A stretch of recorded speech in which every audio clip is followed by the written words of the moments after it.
În mai puțin de 2 minute vă voi prezenta sindromul de detresă respiratorie acută.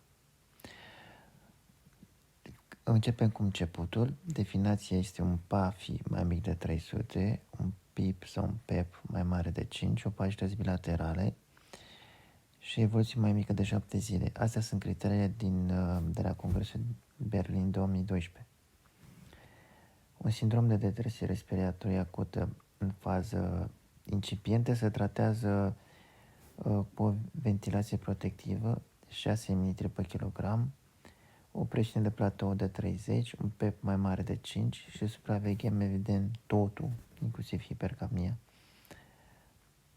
Când PSVF sau PAFI scade la 200, creștem PEP-ul și ameliorăm oxigenarea. Cum putem? De exemplu, ameliorăm debitul cardiac, noradrenalină, doputamină, facem și noi ecografie sau un Doppler esofagian.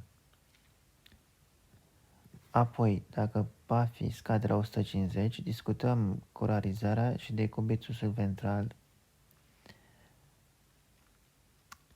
Dacă P/F scade la 80, discutăm ECMO veno-venos.